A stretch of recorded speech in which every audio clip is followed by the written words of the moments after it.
témoigner devant vous. Je découvre en fait vraiment le monde chrétien. Moi, j'ai grandi dans la religion et la culture musulmane. Et en fait, il y a un mois, on m'a annoncé une suspicion de cancer des 2 ovaires qui m'a vraiment abattue. Et j'étais vraiment plus bas que terre, quoi. Vraiment, ça m'a abattue. On m'a dit, voilà, pour avoir des enfants, ça va pas être possible, traitement, etc., etc. Et une semaine, 10 jours après, j'entends parler de Jésus. J'avais déjà entendu parler de Jésus, puisque tout le monde sur cette terre, je pense, a au moins une fois entendu parler de Jésus.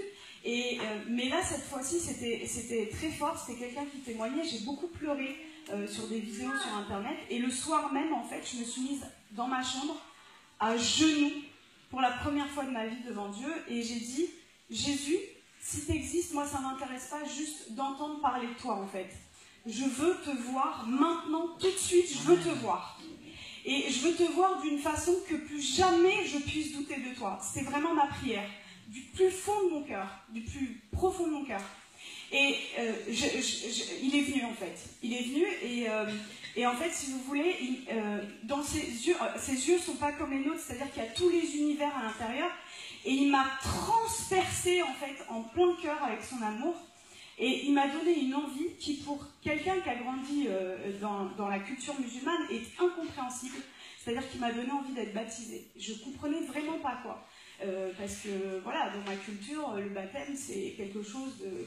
Et le lendemain matin, je me réveille, je cherche partout où est-ce que je peux être baptisée. Donc, je regarde les églises catholiques, protestantes, tout. Il n'y a rien qui me disait. Je dis, bah, maintenant, oriente-moi, quoi. Et donc... J'ai rencontré Jésus le 11 juillet, le 13 juillet, j'étais baptisée. Amen. Et le soir même, je me retrouve dans ma chambre, et en fait, juste pour vous dire, j'avais des douleurs depuis 4 ans, tous les jours. Tous les jours, j'avais mal, en fait. Et le soir même, je me retrouve dans mon lit, et je commence à parler une langue où je comprends aucun mot. Et chez les musulmans, tout ça n'existe pas. Donc, j'avais jamais entendu parler du parler en langue, etc. Et j'ai parlé pendant 3/4 d'heure, 1 heure, une langue que je ne comprenais rien du tout. Et à la fin, ça s'est arrêté. Et là, mes douleurs, pour la première fois depuis 4 ans, disparues. Plus de douleurs. Là, je dis, ok, je suis guérie, je dois aller voir mon gynéco. Mardi 17 juillet, c'est-à-dire il y a 2-3 semaines, quoi. Je vais voir mon gynéco. Et donc, il me dit, vous avez fait votre IRM, les marqueurs tumoraux, ta. Et il me dit, alors c'est pas un cancer malin, mais c'est une maladie d'un stade très très sévère. On va opérer, etc. Et là, je le regarde et je lui dis, vous savez pas ce que je vais vous dire, mais je suis guérie. Je lui ai pas dit, je pense être guérie, je lui ai dit, je suis guérie. Et il a rigolé un petit peu, il m'a dit, bon, parce que le déni de la maladie existe en médecine, quoi, chez beaucoup de monde. Et il m'a dit, bon, bah allez, on va faire l'examen. Et donc, mardi 17 juillet, il me fait l'examen, il n'y avait plus rien en fait.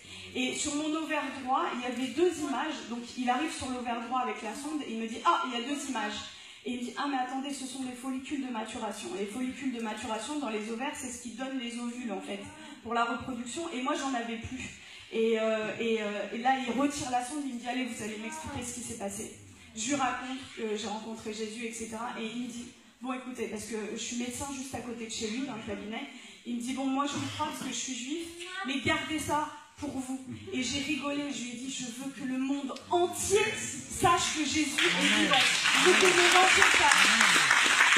Et comme disait André, je suis médecin psychiatre et addictologue, donc je m'occupe des gens qui vont pas bien, quoi. Et ma pratique, en fait, c'est pas qu'elle a changé, elle a été bouleversée. Au cabinet, et en fait, il se passe des délivrances, des guérisons, mais incroyables. C'est-à-dire qu'avant, je pratiquais mon métier, je consolais les gens, je prescrivais des traitements, etc. Et je renie pas du tout, j'ai fait 13 ans d'études, je renie pas du tout ça. Mais aujourd'hui, j'ai une clé, en fait, et je vois des délivrances, mais j'aurais même pas pensé possible, en fait. Le Seigneur, en fait, à la fin de mes études, moi, j'ai dit, je ne veux plus travailler à l'hôpital, c'est cabinet seulement.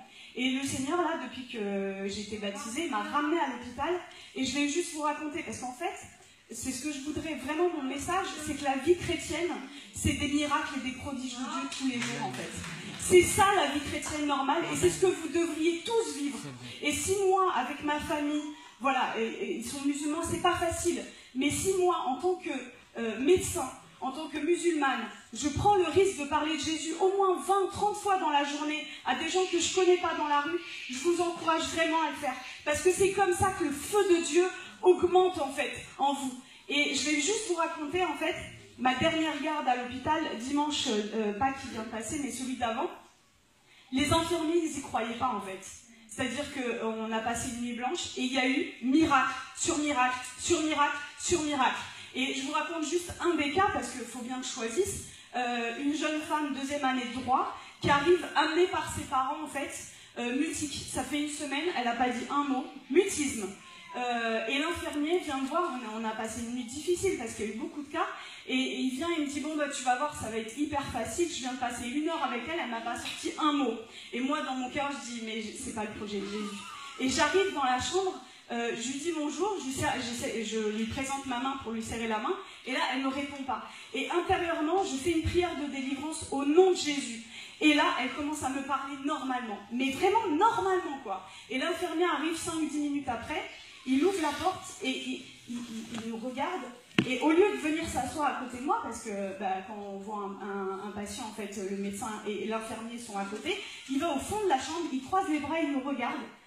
Et je vois, il se gratte la tête. Il n'y croyait pas. Et toute la nuit, ils ont vu ça. Et ils m'ont dit, mais qu'est-ce qui se passe en fait? Qu'est-ce qui se passe? Et tous les jours, je vois ça. Et juste pour terminer, vous avez l'antidote. Jésus est l'antidote.